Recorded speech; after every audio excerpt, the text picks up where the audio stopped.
뉴스 시작 앵커.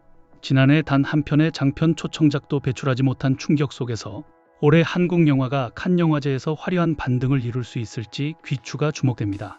단순한 초청 여부를 넘어 침체 논란에 휩싸인 한국 영화 산업의 현주소를 가늠할 분기점이 될 이번 칸 영화제에 대한 기대감이 그 어느 때보다 높습니다. 프랑스 칸에서 오는 5월 12일부터 23일까지 열리는 제79회 칸 국제영화제의 공식 초청작은 한국 시각 기준 9일 발표될 예정입니다. 경쟁본을 비롯해 비경쟁, 주목할 만한 시선, 감독 주간, 비평가 주간 등 다양한 섹션에서 한국 영화의 이름을 올릴 수 있을지 관심이 쏠리고 있습니다.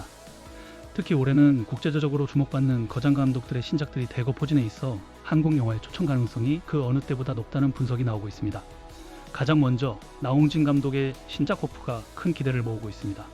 비무장지대 인근 항구 마을을 배경으로 정체불명의 존재를 둘러싼 사건을 그린 이 작품은 황정민, 조인성, 정호연 등 국내 배우와 마이클 패스벤더, 알리시아 비칸데르 등 세계적인 배우들이 함께 출연하는 대형 프로젝트입니다.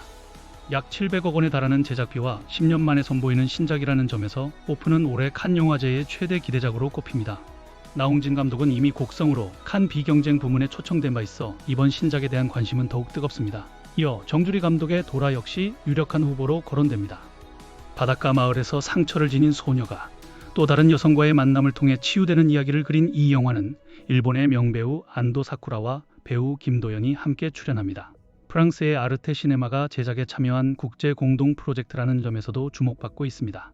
정주리 감독은 도이아와 다음 소위로 칸 영화제에 주목할 만한 시선과 비평가 주간에 초청된 바 있어 이번 도라의 경쟁 부문 진출 여부에도 관심이 집중됩니다. 연상호 감독은 군체와 신라권 두 작품으로 동시에 칸 영화제 초청 가능성을 열어두고 있습니다.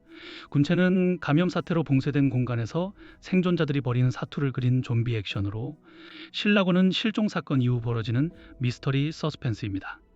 두 작품 모두 장르적 특성을 고려할 때 비경쟁 또는 미드나이트 스크리닝 부문 초청이 점쳐집니다. 이들 세 작품은 규모와 장르, 제작 방식은 다르지만 칸이 주목해온 한국 감독들의 신작이라는 공통점을 가지고 있습니다. 외신 역시 호프, 도라, 신라권 등을 유력 후보로 언급하며 높은 관심을 보이고 있습니다. 물론 변수도 존재합니다. 칸 영화제는 공식 경쟁 부문 외에도 예상치 못한 작품이 다양한 섹션에서 초청되는 경우가 많습니다. 또한 홍상수 감독처럼 사전 정보 없이 깜짝 초청되는 사례도 있어 공식 발표 이후 감독 주간, 비평가 주간 등에서 추가적인 한국 영화 소식이 전해질 가능성도 있습니다. 지난해 한국 영화는 장편 초청작 0편이라는 씁쓸한 기록을 남겼습니다. 이는 1999년 이후 26년 만의 일로 한국 영화의 위기론을 촉발하는 상징적인 사건으로 평가받았습니다. 비록 단편 부문에서는 성과가 있었지만 장편 공백은 한국 영화 산업 전반의 경쟁력 저하에 대한 우려를 낳았습니다. 따라서 올해 칸 영화제 초청 결과는 단순한 수상 여부를 넘어 한국 영화의 국제 경쟁력이 회복되고 있는지 가늠할 중요한 지표가 될 것입니다.